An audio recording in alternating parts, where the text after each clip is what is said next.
Hello, everybody. Welcome back to the Joey Licea podcast. I'm your host, Joey Licea. And with me, I have a very, very special guest, returning guest, ultimate guest, Diana Licea. Welcome back. Thank you. Thank you. It's been almost a year. Almost a year. A lot has happened in a year. Yes, that is true. Yes, thank you.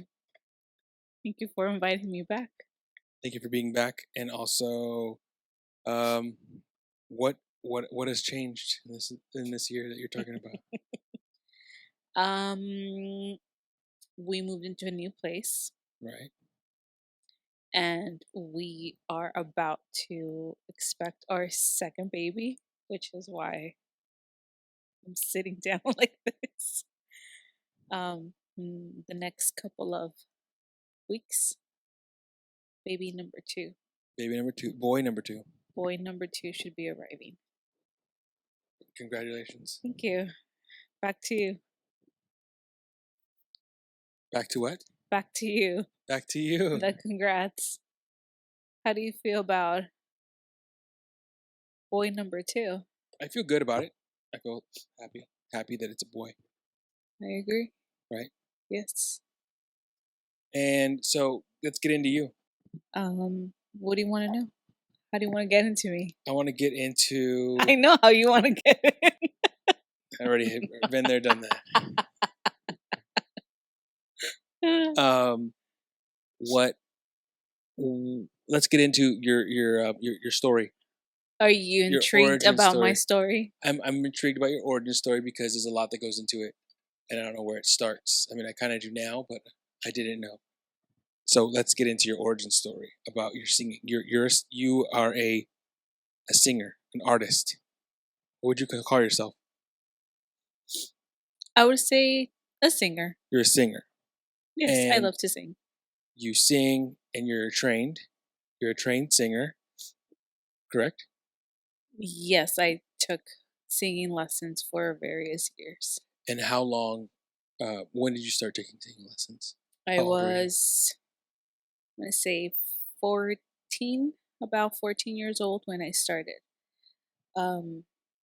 taking music lessons. And within those lessons, the opportunity to take singing lessons came up. So we started with singing lessons around 14 years old. And who was your singing teacher at that time? That time, it was this girl named Wendy. She was young. She was probably like in her early 20s. Remember, she was going to Southwestern College at that time. But very nice girl. And I started off with singing opera. Like nice. That's how we started with this whole singing lessons. Right. How did you find her? So when I was around 13, my parents, we would tend to go to church on Sundays. And so one time they left some flyers on our car saying music lessons. It said music lessons and it said flute lessons. And so my parents decided to enroll my brother and I in it. And we started with playing the flute and how to read music. And then that same teacher also had this girl, Wendy, along with another girl that was, playing the piano to give out singing lessons. So that's how we started. By learning how to play the flute and then incorporated the singing lessons. But it was through a flyer that they left at our car when we would go to church. It's crazy. So you know how to read music? Somewhat. That specific course, it was kind of like a launch that they were doing with another professor that I'll get into that one. So they were doing an experiment for kids, mainly, to identify the the notes based on colors versus the names of the notes. So you already knew that purple was going to be um, do, let's say, and then green was going to be la. So it was based on colors, and it was like this experiment they were doing. Right. And so that's how it started. And I mean, right, colors are much easier than trying to figure out, you know, how to read music like the traditional way. But then later, years after, then I did get into actual reading music. Um, but like I said, when I was 13, we started with learning with this new technique that we're trying to launch to the school districts of San Diego. So started there, and then when I was like maybe 15, 16, the instructor of this school got a whole bunch of contracts within the school district of San Diego, mainly in National City, to provide after school program to the kids. And that after school program included this music. So I would go to elementary schools to teach music to these kids. You would teach music. Yes. I would teach this technique that they were launching. And the kids would learn how to play the flute based on this new technique. Right. So I was teaching elementary school kids this new technique for about, I don't know, maybe like less than a year or so within the school districts. You were teaching kids how to sing at age 13? No, you have the story wrong. I just told you the story. I started music lessons at 13. Around when I was 16, that's when I started helping out. So when you were 16, you were teaching kids. A kid teaching a kid. Yes. That's weird. It was pretty weird. How old were the kids you were teaching? 7. They were young. Yeah, like young bloods. Yes. So that only lasted for a couple months. And then from there, you became classically trained. You were singing opera. You were singing, what else? Blues. So after that, the same instructor that what had this school, he talked to my parents about this other teacher, another professor who specialized in singing. And obviously, because he knew how much I wanted to sing, he said he was like the best of the best, and that he would set up an appointment for us to meet him and see if that professor would want to give me classes. If. And I was like, yeah, let's do it. So we met with him, and it was like, okay, yeah, I mean, he did like a little run through my voice to see if I even qualify for singing lessons. And so he said yes, but there was certain requirements. I needed to take at least 2 classes per week. Each one is 2 hours. And so, and they were very, very pricey too, you know. So we started off with once a week with this professor, and I just loved it. Like it was just singing. It was nothing else but singing, like a whole hour of vocalizing, and then the next hour was to apply whatever I had learned onto, songs.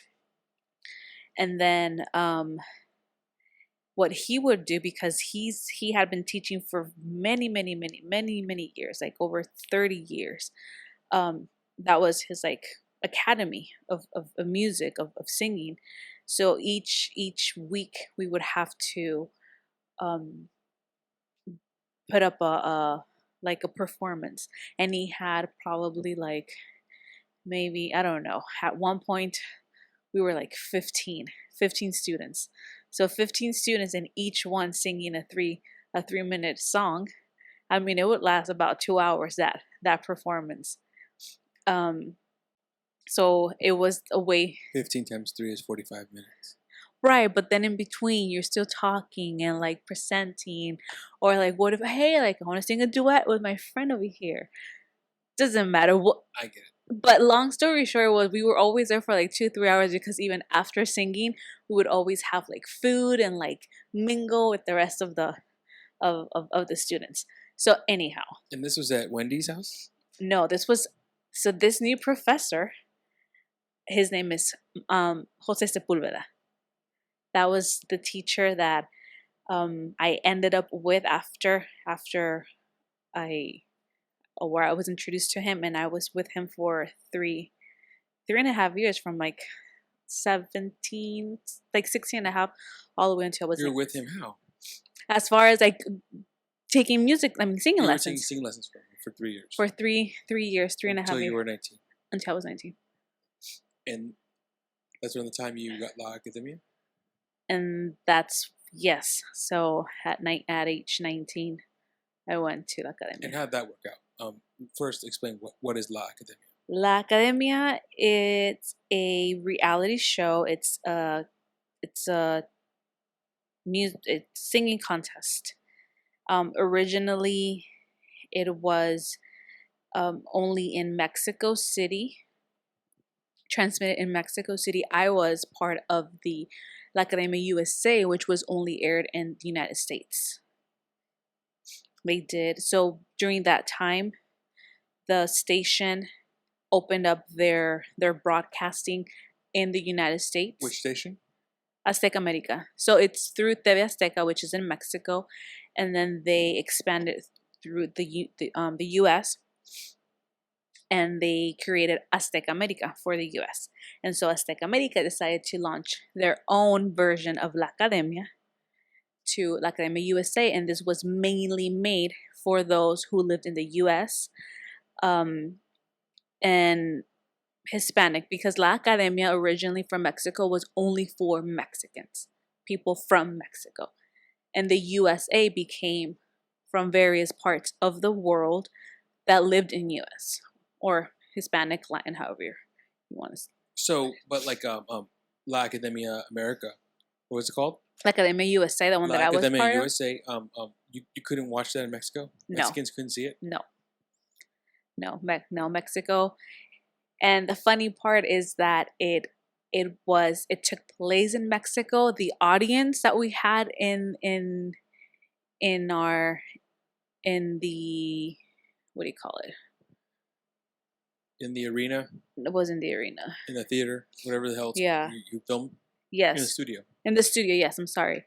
I was thinking it in Spanish. In the studio, it was just Mexican people that they would grab from there. But it would only air in the U.S. That's crazy. So they'd be there cheering you guys on. They never could see it. No. And That's the only crazy. way they would probably like keep on following us is through internet. And this happened in 2005. That's when I went to. Whoa. So back up. Okay. So you started taking singing lessons at 10, 13. Yes. And then 19, 13, and then you got a new teacher at 16. You 19, you got La Academia. Mm-hmm. So how did that go with La Academia when it came to, like, obviously it's like American Idol. Do they show on La Academia like kind of like what American Idol, everyone like loves the parts where like you see the lines and you see the people go in. Do they do that in La Academia where they just like watch people and they talk to people in the lines and they see like the judges are like screening the lines? No. So it just goes into the actual competition. Yes. So obviously, once the show starts, they show footage of the auditions. Or sometimes if someone's worthy, when someone gets to the final no rounds. Usually, I mean, it depends. So they would broadcast special segments letting people know, like today we are in so and so city for the audition or for the casting of La Academia. We're just doing a recap of how things are going. But they wouldn't, for the most part, they would never show your audition prior to airing the show. So how did that go? The screening process, like how many times did you audition? Did you audition one time and they picked you? No, I auditioned 4 years in a row. What? And so the first, how was the first year? Like what happened the The first year? first year, I was Like, how did that go? What was like stress levels? Like walk me through your first time auditioning for La Academia. so I was auditioning for the second season of La Academia for Mexico. And it's like walk in. You just walk up and stand in line. Yes, you walk in, you stand in line until it's your turn. And back then, it was only meant for obviously Mexicans, and you had to have needed to be 18. When I went to audition the first time, I was 17. That's bad. Oh yeah, and actually, yeah, I had just turned 17. Now that I'm thinking about it, because yeah, I had just turned 17, and so I was, there in line, and then because there's a funny story that leads on to what I'm going to tell you later on. One of the staff members, they have you fill out like an entry form or like an application to begin your audition. And she saw me, and she told me, "Do you have an ID?" I said yes, but I had only carried with me my high school ID that obviously doesn't show your date of birth. And she looked at me, she's like, "Are you sure you're 18?" I'm like, "Yes, of course I am." And I make sure, like, I put a whole bunch of makeup and like eyelashes to look older. And she did tell me, she said, if you happen to move on to the next round and so on, and if they find out that you're not 18, they're gonna basically eliminate you. And I was like, yeah, it's okay. Like, I'm 18. I was freaking out already. First of all, it was the first time I would ever audition to anything. And then the fact that they're telling me that if I were to make it, I was gonna get eliminated. I'm like, great. And so I just, finally it was my turn to go in and sing. And then, well, obviously, nothing happened. What'd they say? Just thank you. All of them? The 3, 4 people? How many people Yeah, were in the room? I think there were 3 people. And they all just said thank you. Yeah. Was it filmed? Yes, everything is filmed. Yes. So you saw the cameras and everything? Yes. They were filming everything? Yes. And they just said thank you, and I was crushed. And where did you audition? This was in TJ, in Tijuana. Oh, wow. Yes. That's where they were having the auditions at La Casa de la Cultura, which that's a place where they have where they do various it's like a cultural place for music, for art in TJ. And my grandpa used to teach there, dance, and my family, my dad, my uncles, my aunts would perform there. So it was interesting that, my grandpa would teach there, and I was auditioning for a show at that place. And so you missed the first audition. Mm-hmm. They didn't say anything. They basically just blew you past you. Right. How'd the second audition go? How was it the next year? Yeah, it was the following year. Okay. And this was for the 3rd season. And that one took place in LA. This concept of the show, La Academia, started getting bigger and bigger to where now they were being more international. You still had to be Mexican, but now they were even considering people from the US. So I went to LA and I auditioned, and there I passed to the second round, which I was like, oh my God. So one thing that my parents would tell me, they would take me to these auditions, but I would always be crushed because I wouldn't make it. And they every time they would be like, I would get into like really, really bad depression after it. Like I didn't want to live. Like I would cry for weeks. And I'm like, I just can't believe it. That's what I wanted. I wanted to be on that show so bad. And You're okay with talking about this? I'm okay. Right. Yeah, I don't care. I want it, and I put so much effort like in my singing lessons to be able to be better, you know. And so the second time I auditioned, I passed a second round. I was like, okay, well that's an accomplishment, you know, from like not passing to like not going to the next filter. But same thing, you know. And and say thank you, and that's it. That same thing. Just thank you. Thank Goodbye. you, goodbye. You know, they listen to you. And you were crushed again. Oh, yeah, I was crushed because And then when was the next third one? the following year for the fourth, So 2003. Now we're 2004. Now. 2004. We're on 2004 now. Mm-hmm. So 2002, you were underage. They said nah. Mm-hmm. 2003, you were of age. Probably, yeah, 18. And oh yeah, you were 18. Yeah. Same age. Mm-hmm. I know you were 18. Oh yeah, yeah. And then 2004. 2004. I go to it's for the fourth season. It's in LA as well. And for that one, it was crazy. It was really good.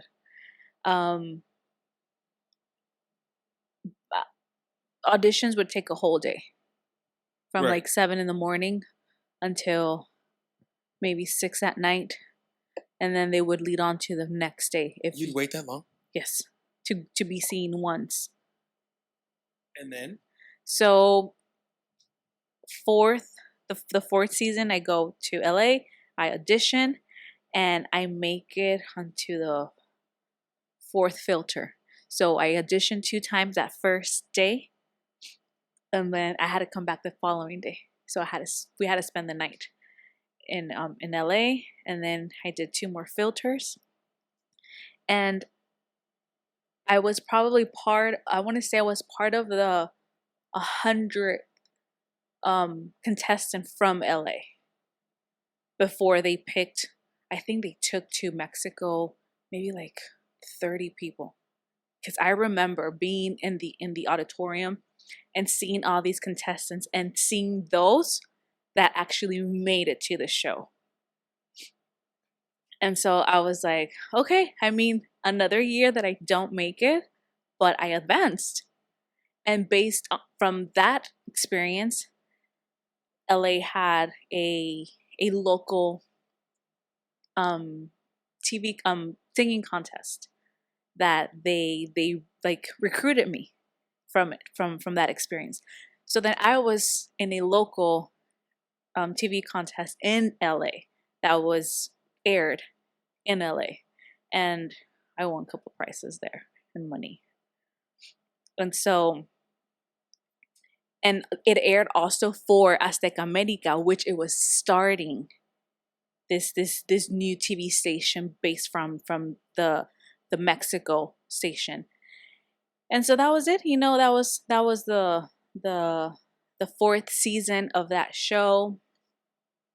That show was it was like the most popular one out of like the last 3 or so. I mean, obviously the first one was really popular, but it became really popular too, where I guess, and I want to think because it was so popular, the station in the US decided, hey, let's probably make one for us, and let's do La Academia USA.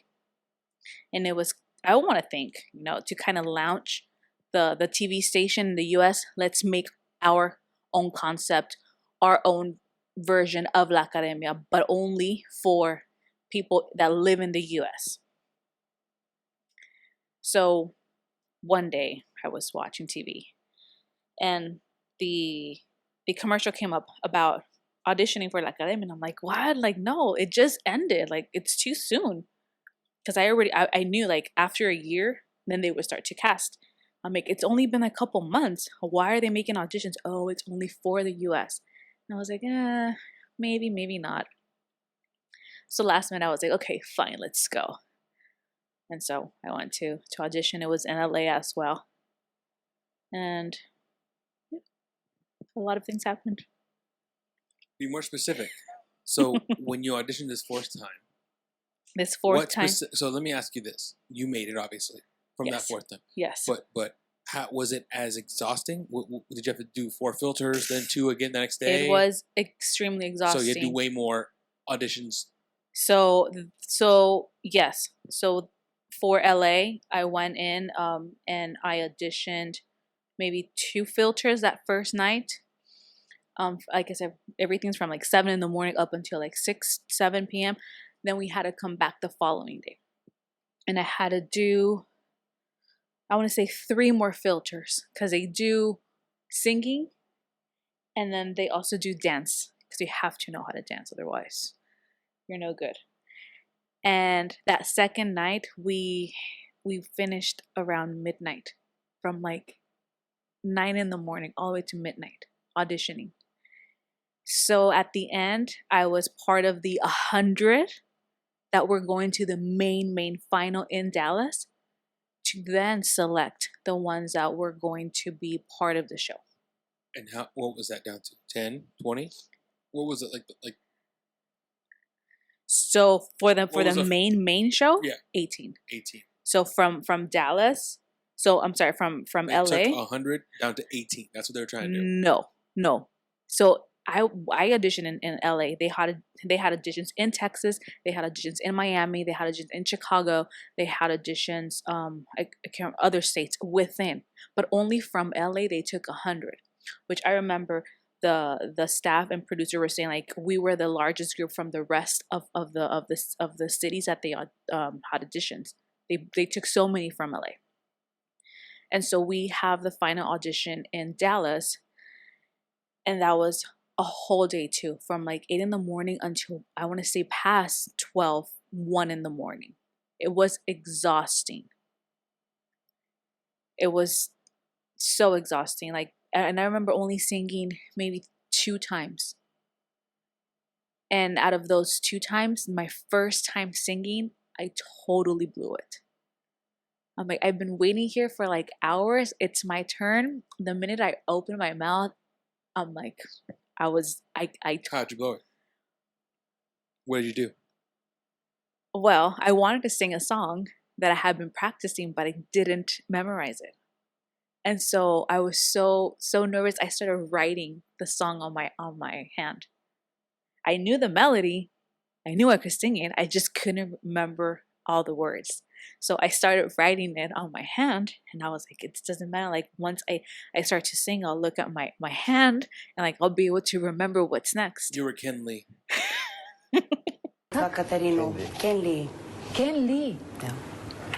Ken Lee,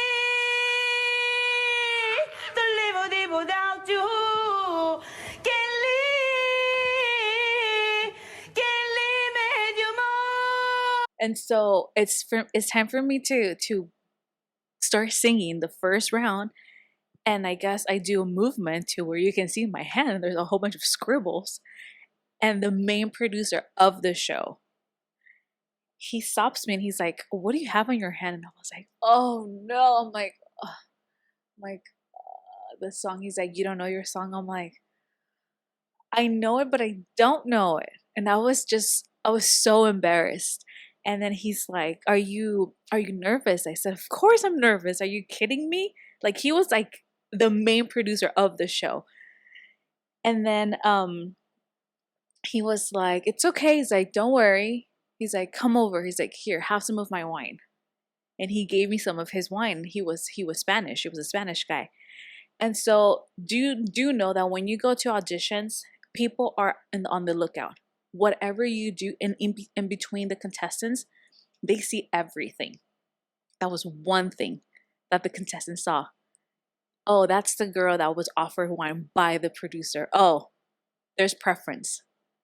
And you see it. You see like who's following the what camera's following who. Oh, yeah, that person's gonna make it because the camera's following them. And so he gave me wine. And he's like, it's okay, just relax, sing. And he allowed me to sing the song by reading it from my hand. I was like, oh fuck. Like, this is bad. I said, this is bad. And so he's like, sing me another song. And I picked this stupid song. I'm like, why am I singing this song? The first song that came to my mind. And it was like a What cumbia. song? Oh, okay. It was like a cumbia. And I'm like, this is so stupid. And he's like, okay. I passed to the next round. And I was like, oh God, God is big. So I passed on to the next round. The next round, it's like, I think it was dancing.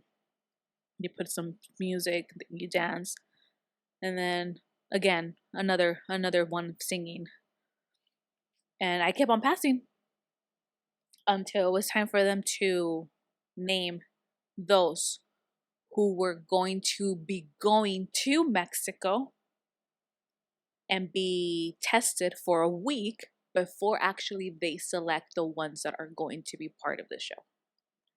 So from, I don't even know, I want to say it was over 200 people from the actual final in Dallas, they took 32 to Mexico, and I was part of those 32. And then what? They vetted those 32, or they went through those 32 to figure out which ones they're going to take? So out of those 32, they flew us out to Mexico City. And they took us to the house that we were going to live in, La Academia. So La Academia is an academy where it's filmed 24/7. And we were there. We were able to live in the house for a week, and it was what they would call it a week of test to make sure to kind of get to know the contestant and see who was actually going to be staying for the show. So it was a week. We were there for a week in the house, taking music lessons, singing lessons, dance lessons, everything that you would be taking once that you're part of the show.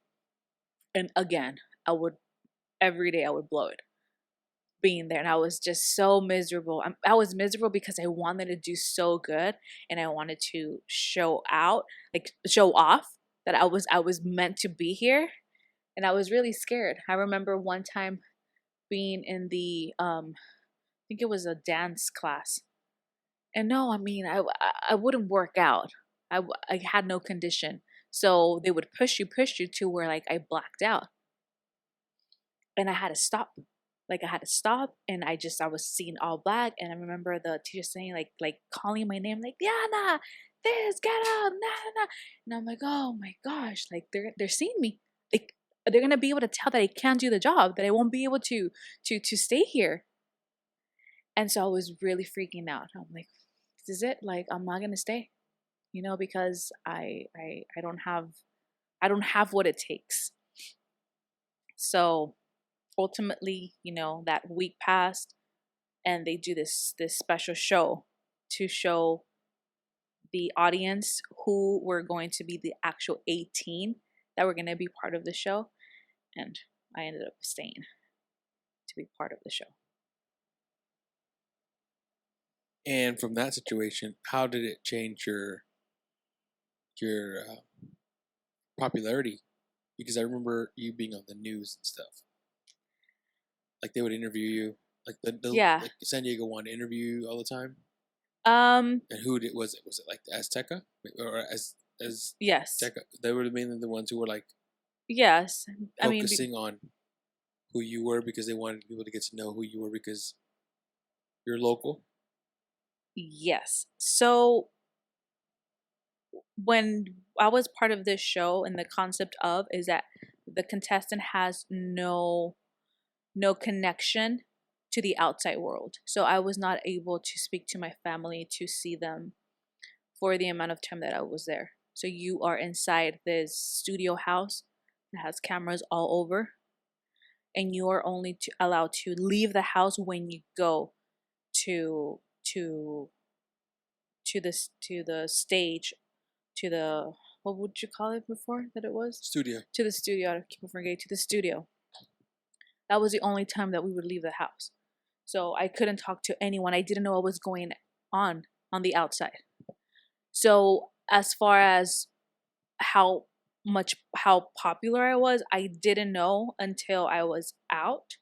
But I do know that because I was local here from San Diego, and then we did back then had a state, like here in the station, a a place, or Azteca America had their own station here in San Diego. They were being very supportive of me, and so they would do special events while I was in the show to kind of ask people for support, and to vote. They would go to my parents' house with the cameras and just, show support, and interview them. So I do know that they were very supportive when I was in there. And even after I got out, they would still show support. Oh, How? They would invite me to events. So if they had any local event with the TV station here in San Diego, they would invite me to be part of it. I mean, they had connections through different stations from the U.S. that were linked to Azteca, and if they needed a talent to go sing, they would always throw out my name. So any little thing that they were able to have talent, they would always ask me for it. and how did that go? Your time in La Academia, the show. How did that go? Like, how many years did you end up doing it? What was your, what was like the highlight for you? And then how did it end? How did it all end for you? The show? Well, I want to know, like, your experience, how many years you were doing it, and then how it ended. Well, the show only lasts for a few months. So I was only there for 3 months. I ended up getting expelled at, I can't remember if it was concert number 11. You did concerts every week? Yes, it was concerts every week. Every Sunday we had a concert. I believe it was concert 11 that I got expelled. So that's how it ended, and after the show ended, we were supposed to have a tour. I remember a week prior from when I was expelled, they had released the news to the ones that we were still in, that we were going to have a tour in the US. And so I believe only the top 10 were going to be part of the tour. So when I got expelled, I was number 10. So I was barely going to make it to be part of the tour. And I guess there was already like dates sold in the US. And then I remember one of them being in Utah. That's like one. Like they kind of, while we were in the concert transmitting, they mentioned Utah was one of the places that we were going to have a concert. And so due to different problems that they encountered through the TV station, they had to suspend the tour, and then ultimately they canceled the tour. So we never got to tour. So we obviously, a lot of us were needing for that support, looking for the support to continue to be, continue with our dream of being an artist. And so a group of what was it, 4 or 5 of us, just decided, to look for opportunities, and we started performing as a group in the US. So we had a couple performances in California, in different areas like Sacramento, Pasadena, Utah was one of them that we did. So we were trying to do our own thing without the station's support, because they were not allowing us to work because we were under a contract. That sucks. Oh yes, and there was a lot of times where even my local or the local station from San Diego would tell me, "Hey, okay, so there's going to be an event in this place. We want to send you." Okay, got it. I'm available. And then they would come be like, "Hey, you know what? They're not allowing us to take you. the main people from the station said, no, you can't take Diana, you're going to take this other talent. So they would take away opportunities from me to give them to others, knowing that my station had initially recommended me, or they wanted me, or even it didn't matter which city, said, okay, I want so and so person. Oh no. So they had to go through the actual main executives, and they would be like, oh no, that person's not available, you can take this one. So they would take opportunities from me. Many times they did that, and they wouldn't allow me to work. So when I would have gigs, I wouldn't tell. I wouldn't let Azteca know about it. They were not supporting me. They were not giving me any performances, any gigs. So I had to get them on my own. How'd you get gigs? Through fans. People that supported you through fans. That's how, the word got around. There's this, that's how I went to New York the first time to sing for Cinco de Mayo. Through a fan. That person got me the gig. Throughout your career with La Academia, you ended up getting side gigs that, from being on La Academia. I'm sure they knew this. I'm sure that they knew that you were going to get opportunities outside of them. It's crazy because I would make it to where, like, if I was the corporation, I would make it to where, okay, anything you do, we get money from. Which is, yes. That's what they signed you. Yes, and they would. But you wouldn't tell them. It's like under the table type shit. I wouldn't tell them, because if I were to tell them, they'd want to cut. Not only that, they wouldn't allow you to do it. Exactly. They wouldn't allow me to do it, which it happened many times. Got it. And it's like, okay, I'm not going to tell about this then. You're taking away my opportunities. You're not helping me out. And it took me forever. It took me a couple years to get rid of them, as far as, like, for them to terminate my contract. So, yeah. And then, yeah, they were not supportive at all. It was funny because a couple months after, the show was over and I was back at home, I was at home and the TV was on, and I'm like, that sounds like me.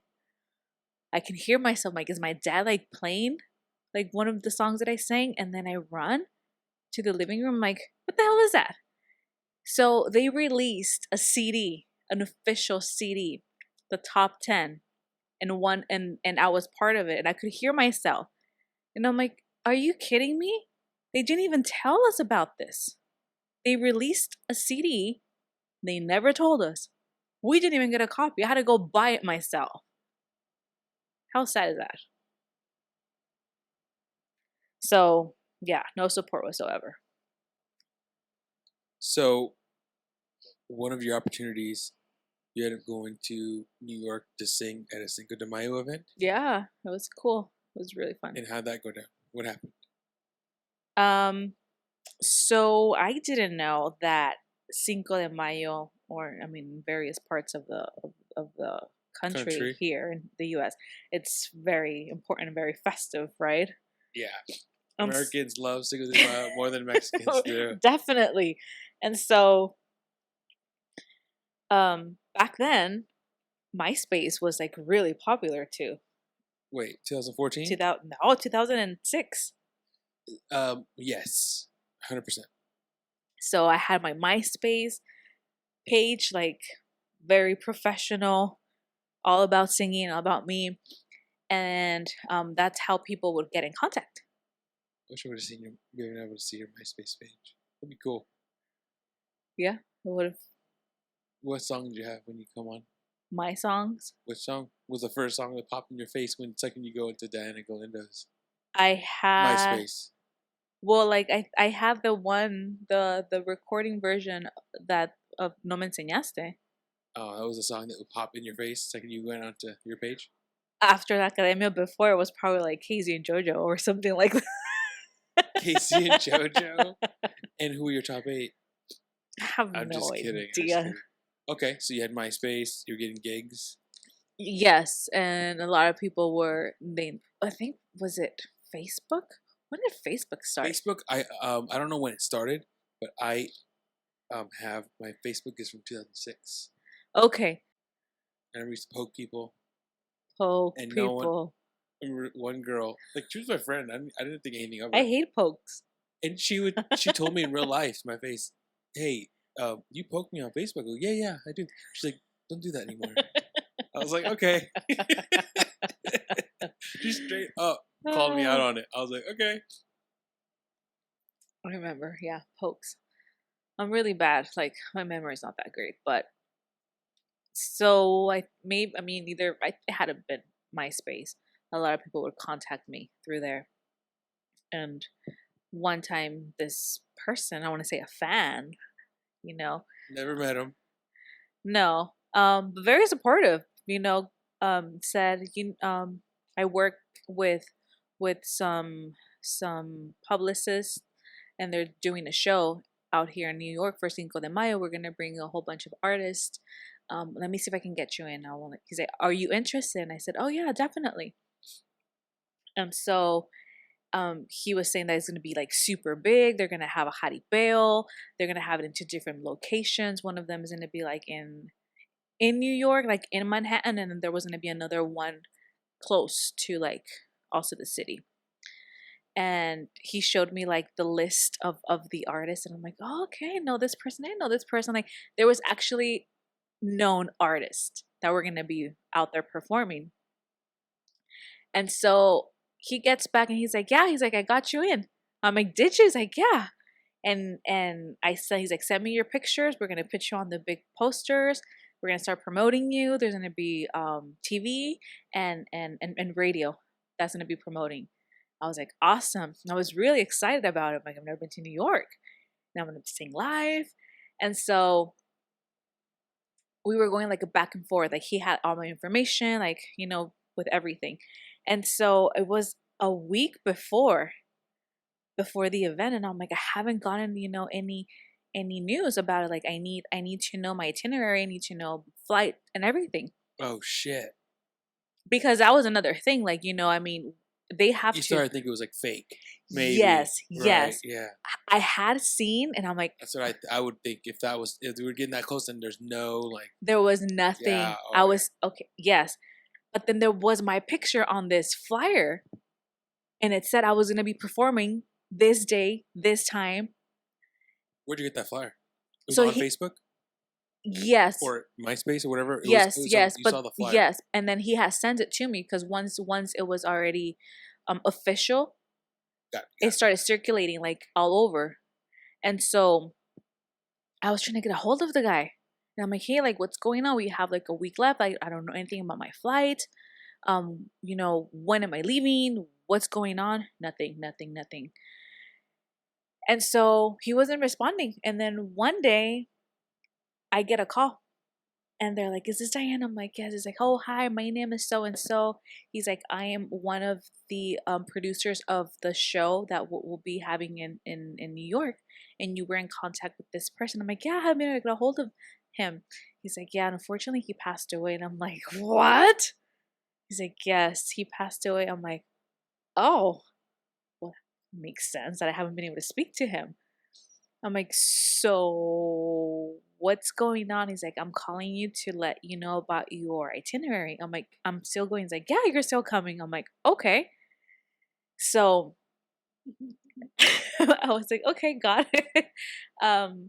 So that was all wrapped up. And I got to New York, and I remember the main heads of the people that put up the show.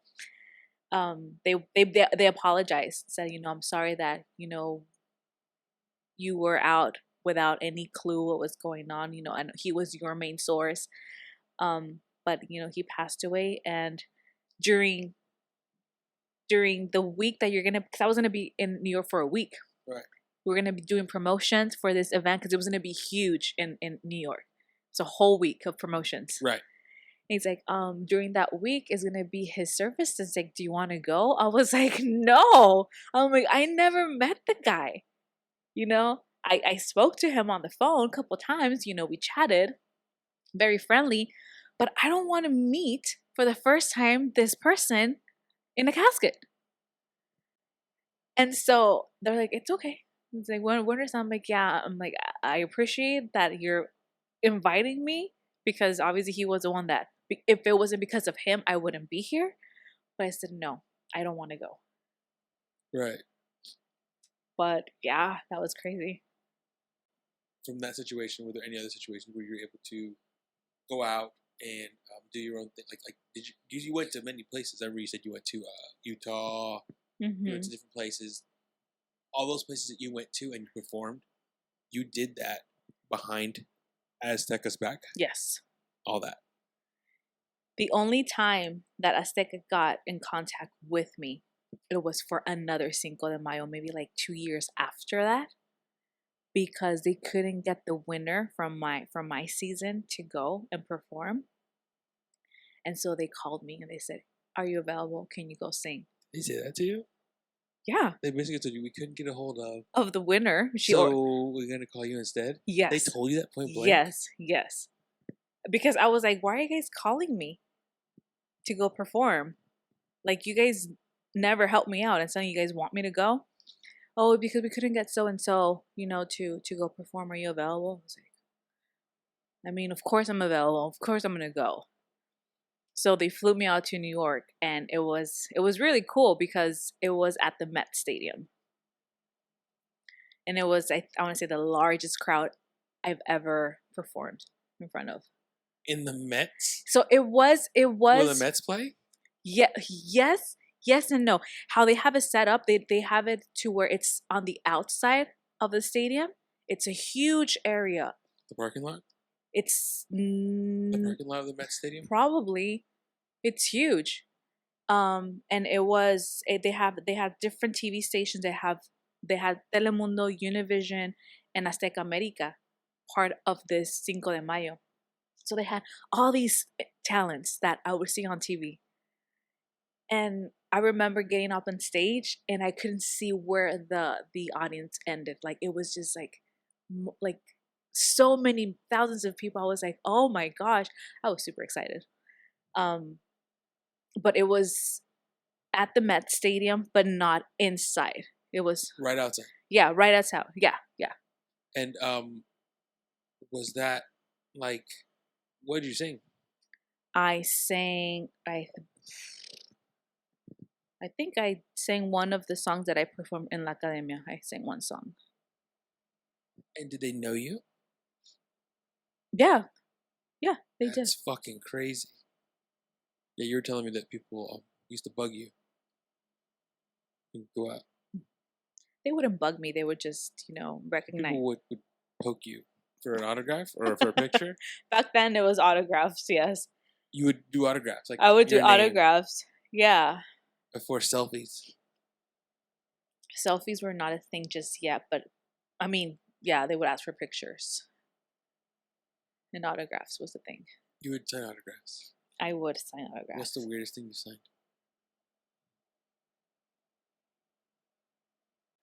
Yeah, no, I never signed anything weird. The only weird thing that happened, there was a couple weird things, but one of them that stood out years after La Academia 2010, I was part of another show for Azteca in Mexico, and this girl just became like a really obsessive fan of me, like this girl in Mexico. Where'd you meet her? She, since I was part of the show, she just became a fan by watching me. What happened? You saw her at a store? So you work with her? What happened? No. So when I was part of this show, we were living in this house in Mexico. So after 6:00, we were able to leave the house and just go eat, do whatever. And a lot of fans would be outside the house waiting for their favorite artists, And so fuck, that's dangerous as fuck. Mm-hmm. No security? No security. At least at the door? At the door, yes. Okay. But it was mainly security for the house, not mainly for us. Okay. But the good thing was that when I was during that time at the show, I had my friend Paco with me all the time. So he would always pick me up at 6 o'clock. He was always out there. So I was never alone. And so, and I mean, I would meet people. They would just come to me, like say hi, take pictures. But then this girl, I want to say she became obsessive because every time, every day she was out there.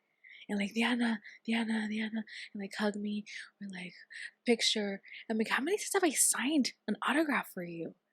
And so the last week, or the last day we were gonna be in that house, I was, packing my things, I was leaving, and I remember going to the store. We were going to the store prior to me getting my luggage, and this girl comes like running, like super fast, and she's like, oh, I'm glad you haven't left. I'm like, oh hi. She's like, oh, I thought I missed you. She started crying. I'm like, are you okay? She's like, yes, I just thought I missed you. Like that I wasn't gonna ever see you again. I just came to tell you that I love you so much, that you're just like the best thing ever. And like she made me a mug with the color of the team of lavender, which by the way, if you open our cup, where we have our cups or mugs, you're gonna find that mug right there. That's what she gave you? It has my first name and last name. Yes. I don't know what you're talking about, but we'll look at it tomorrow. Right. And it's a mug and it has my first name and last name. Okay. It's like a coffee mug. Like it's a coffee mug. But it was sweet. I'm like, oh, this is really sweet. Thank you. But the girl was crying, like almost sobbing, because she wasn't gonna see me anymore. I told you about John Lennon, right? What about? You were crying for him too? No, John Lennon was killed by a fan like that. You know what? It's funny because at once, You know John Lennon. Yes, right? yes. So my mom, I believe, was there with me, Paco, and then my friend Roberto. That's psycho shit. Yes, and so Roberto, he was like, "This girl's crazy." She's like, "She's crazy." She's like, she was like almost dying. I'm like, yeah, I felt bad for her. But that was like one of the weirdest things that happened to me. Yeah, that's like some scary. Like she could hurt you, and like that's like some like Yolanda shit. That's also like Yolanda level shit. That was intense. You said Disneyland was another one. Oh, Disneyland was intense too. And what was that like? Same shit. Like we were just like, oh my god, or were they like cool about it? Like just chill. No, yeah, chill. But it was like, how would they approach you? Like, pretend I'm you. Well, it's funny because, I'm you. How would they come up to you? Oh, it's Diana. But like, what? Who is this? Who is this? Well, who are you? A little boy, a little girl, an adult, male, adult, female? Adults. Male, female. Okay. It was just like and you, like a guy would be, or they just stare at you, and they're staring at you, and they're just looking at you, and they're talking between. They're like pointing, and you're like, yeah, it's me. And Disneyland, we went to Disneyland with my family. I want to say 3 months after the show had ended, so it was recent. So it was fresh. This whole La Academia, right? And once again, keep in mind, La Academia only aired in the U.S. Right. So we go to Disneyland with all my family. Was my mom, my brother, my uncles, my aunts, my cousins. Victor and Cynthia were there. They would not allow me to lie.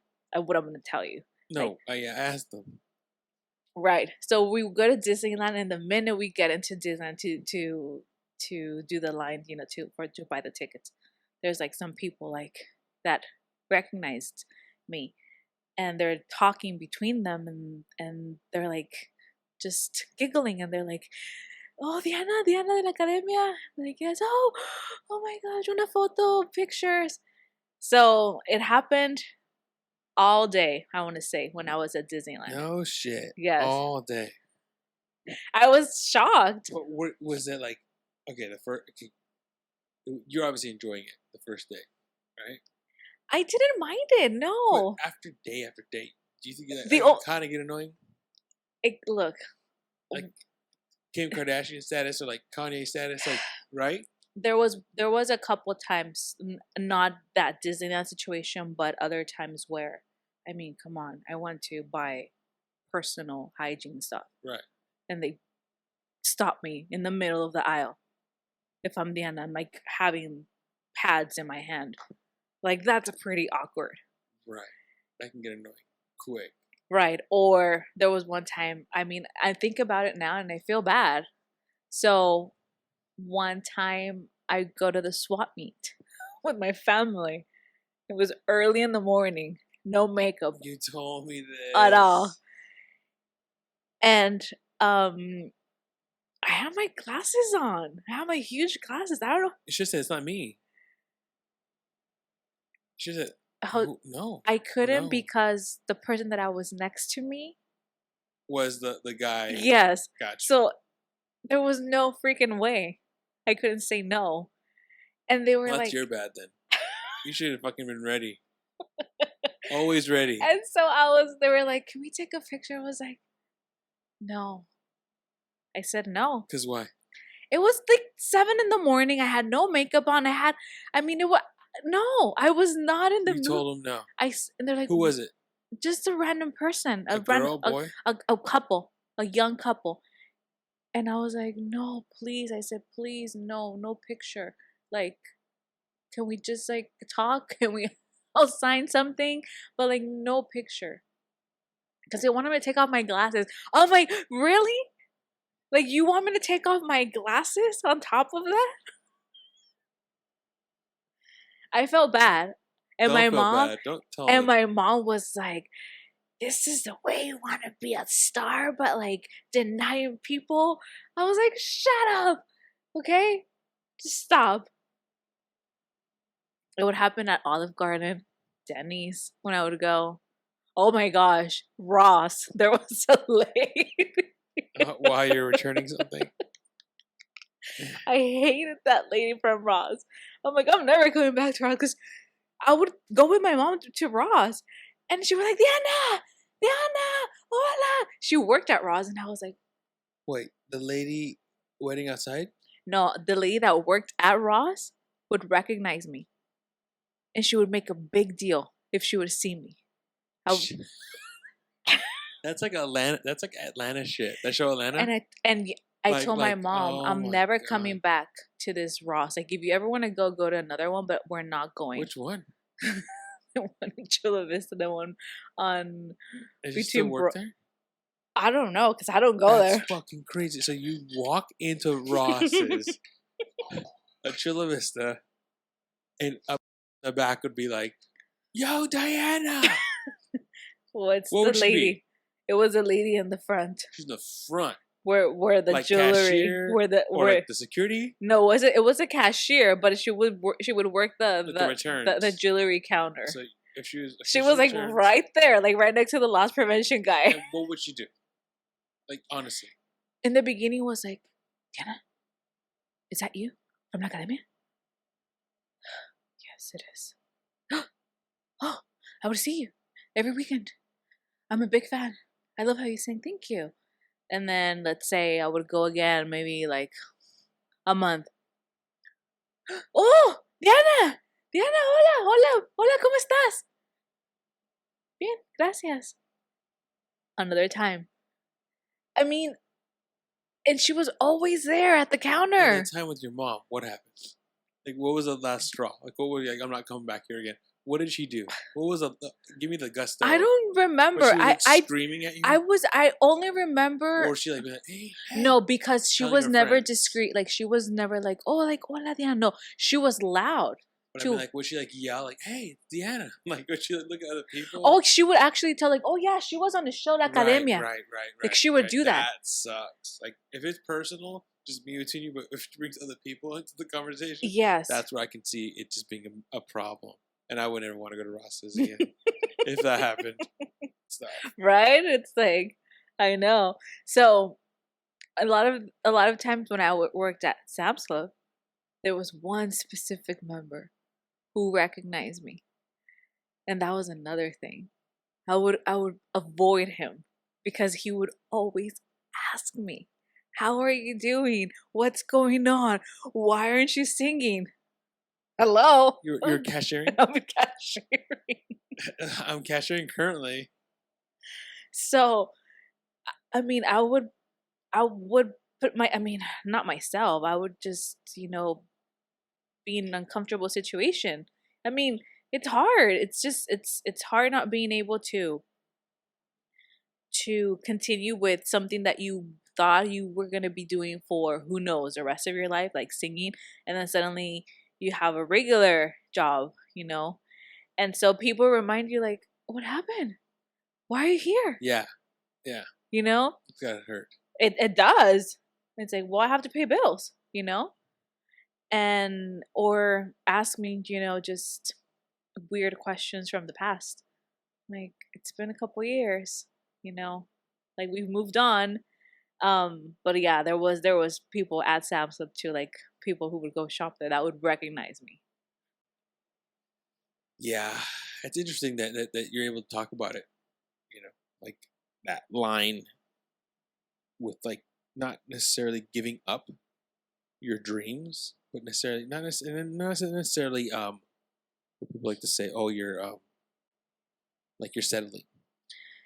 So a couple weeks ago, I spoke with my friend Noelia. You know Noelia; she was also part of the show with me, and we were just catching up. And she lives in Albuquerque, and she is singing, with a band.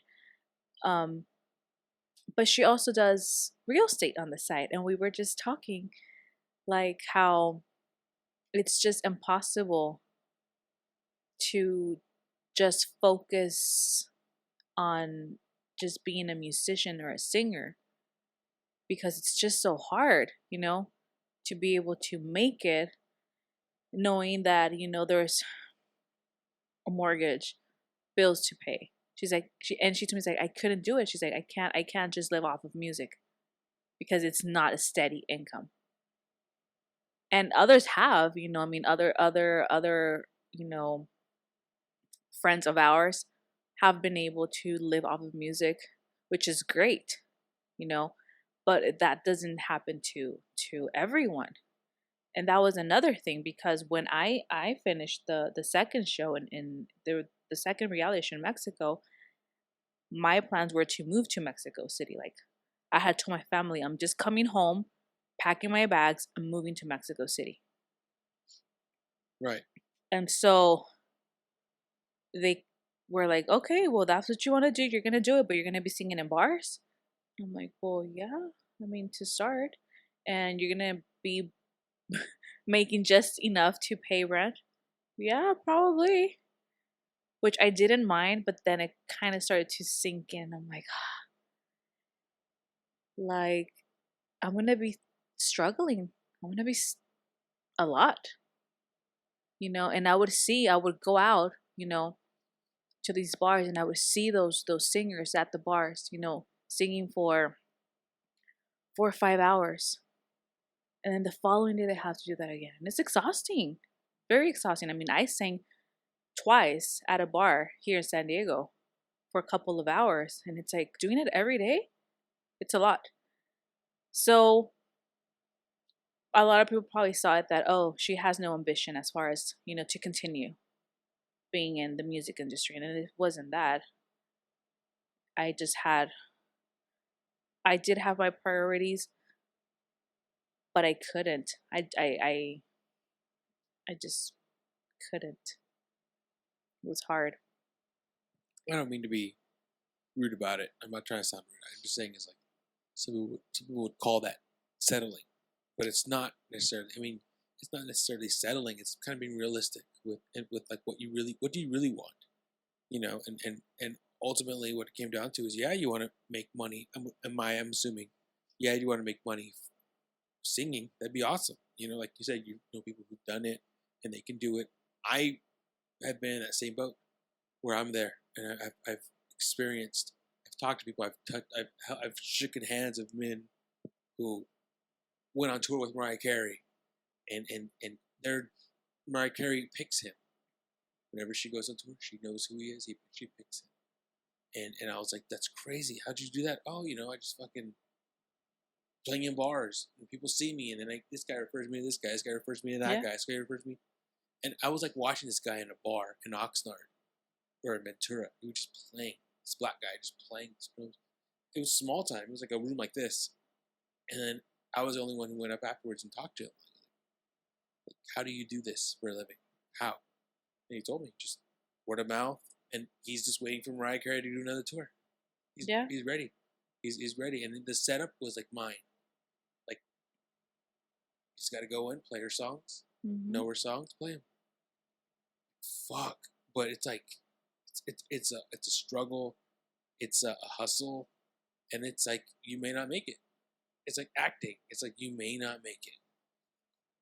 But there's people who get lucky and they do. There's people who just like, you get fed up with it.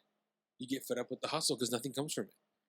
And that was one thing, I mean, before I came back home, I was in Mexico for maybe like a month or 2 months and nothing came out. And I had no money. I have no money. What am I going to do? So that was another thing. Like, how am I going to make a living? I'm going to have to obviously be singing for so many hours at a bar for who knows how much you're going to pay me. And then I have no one out here. So I think it was a lot of fear that played, which is the reason why I didn't make the big move. And I also had, different priorities in my life. Singing was, but I also wanted to be a singer and have a family. I also wanted to get married, have kids. And a lot of the time, sometimes those things do not play along well. And you have to sacrifice. And probably I wasn't willing to sacrifice those things that I wanted for my life. So I don't regret anything. You always dreamed of having 2 boys? Yes. I've always 2 young men? Yes. So, would you go back if they called you? No. Don't say that. You No. serious? I'm serious. I have a family now. No. Did you learn anything from your wife? I learned a lot. What are you thinking? Yes. You didn't think I learned a lot? No, I'm just asking. I don't know if you knew any of this. I didn't know some of it. I knew a little bit. I knew about the New York guy. I didn't know that you applied 4 times. That's something that interested me. That you auditioned 4 times. And you made it on the 4th time.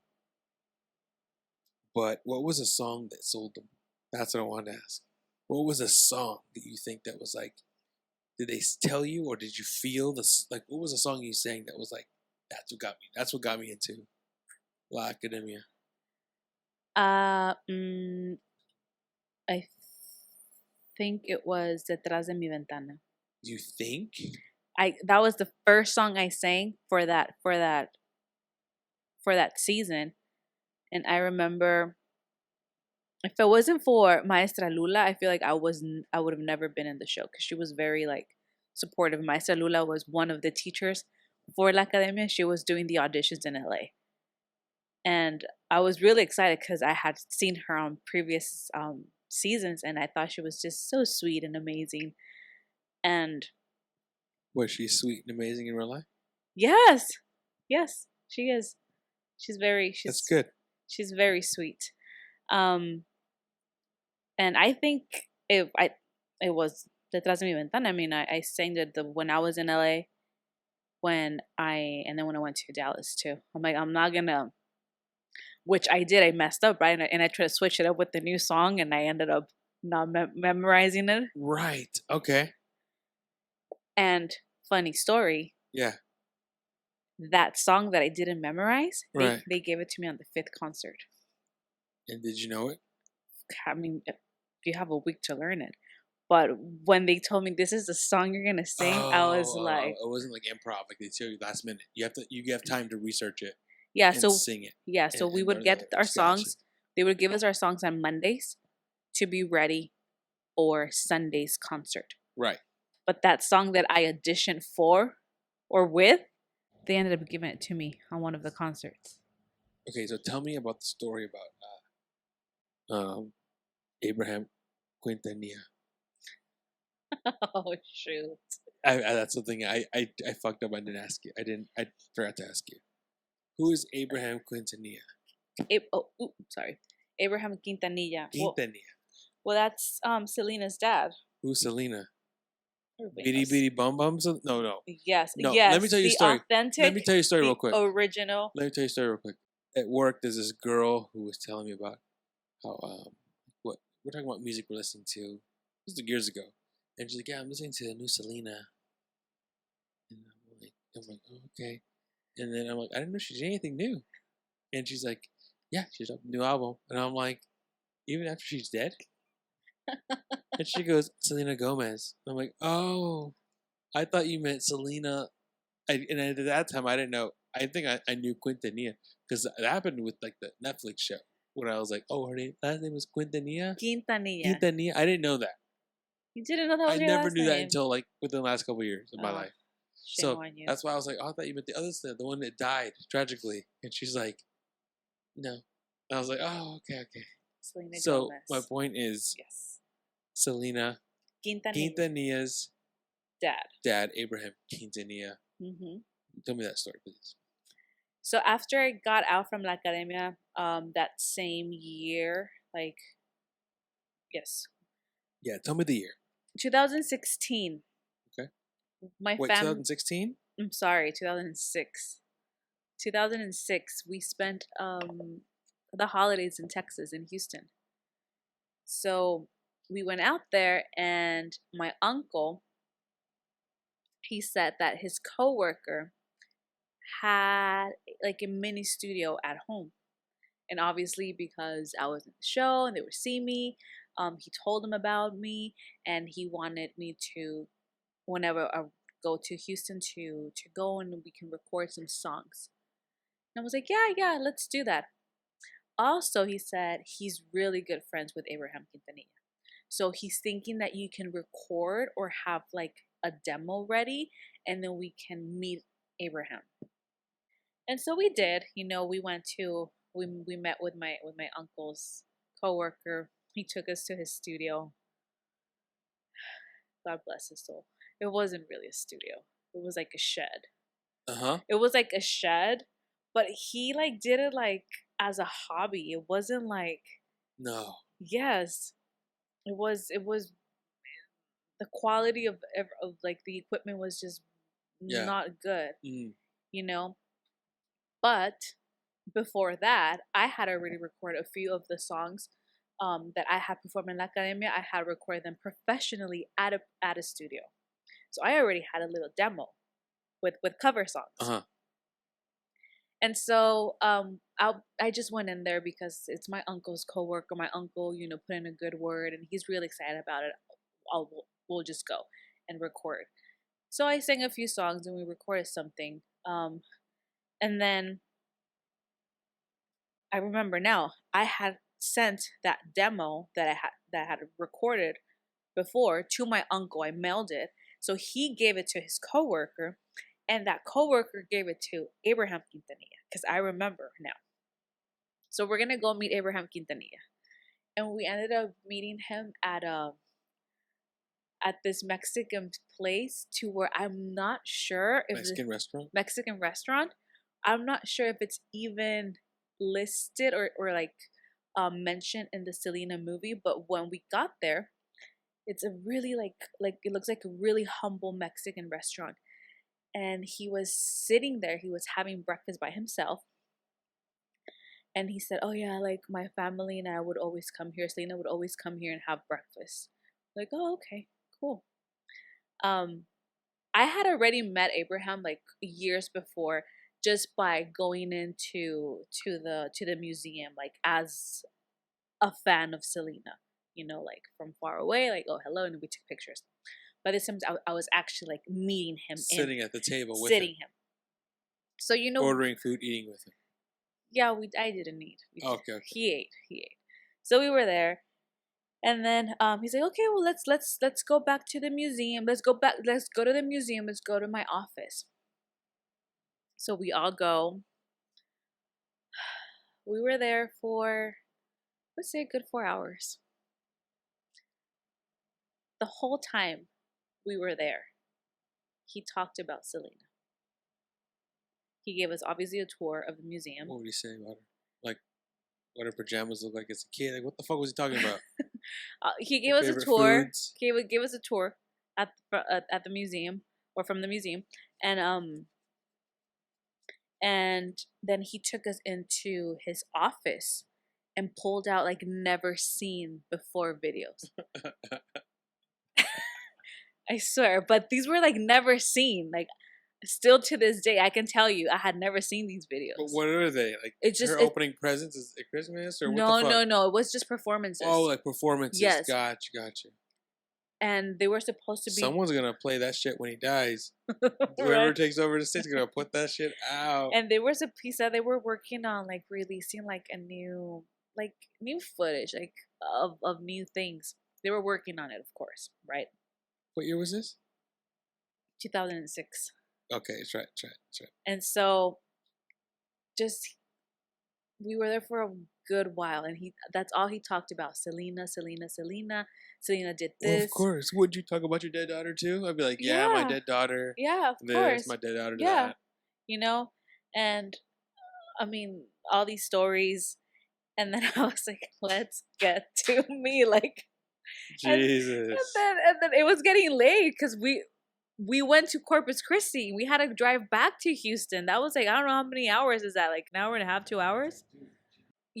I get it, but we were supposed to have a meeting regarding me, and so it was like we were there for a couple of hours, and then his friend is like, so did you get the demo that I gave you? He's like, oh yeah. He's like rubbing, like looking through his stuff. He's like, is this it?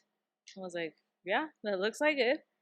He's like, yeah, I listened to it. But I mean, your voice is not extraordinary like Selena's. Said English or Spanish? No, in Spanish. No está extraordinaria como Selena. And I was like, yeah. Okay. I agree with you. I'm not Selena. I don't have her voice. It's like, yeah. Just like that, yeah. You should have been like, I'm gonna name my firstborn daughter Yolanda. Goodbye. He basically, I feel like in other words, he said I had no future because I didn't have the talent like his daughter. Well, his daughter didn't have a future. Stop! You're gonna cut it out. You're gonna cut that out. She had a future, but they stole it. They took it away from her. So, yeah, I was like, okay. Yeah, fuck that guy. I was like, and my mom was so pissed. I bet. My uncle was like, this was a waste of time. My uncle was mad. He's like, we were out here for a whole day for him to, he's like, I bet he didn't even listen. He didn't listen to my demo until I was there that he played it. He didn't listen to it. And yeah, that was it. I was like, okay. Thank you. He's like, yeah, we're about to launch this other girl. And then he played another girl's CD. Holy shit. Yeah. What is that guy's problem? Yeah, he like he gave me like maybe 2 minutes of his time that had to do with my persona, and then he jumped over to like, but see, this girl, she has the talent and we're launching her. I was like, what happened to that girl? Nothing. Never in my life have I. Right, no, right. No. Obviously, no one launched her. No. That's crazy. Damn. Well, yeah. I don't like that. That sucks. So I was a little butthurt. I came back to San Diego and I was like. Anyone would be. That's a fucking dumb situation.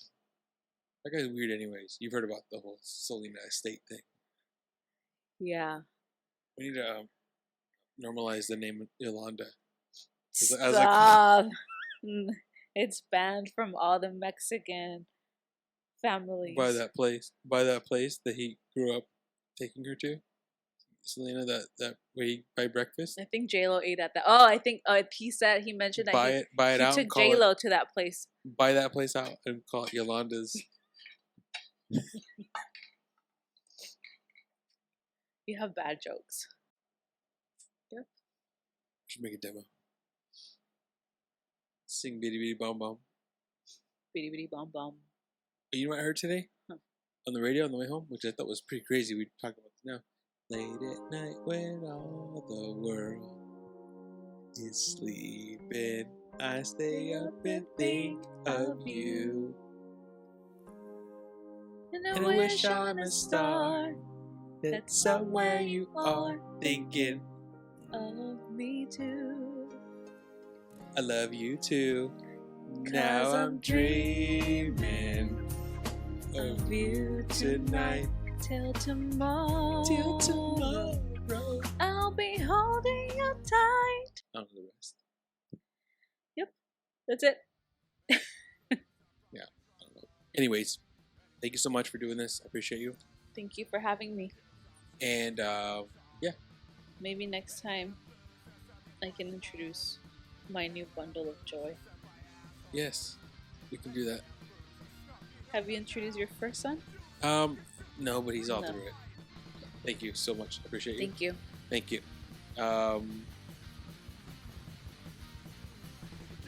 Peace. Hasta la vista.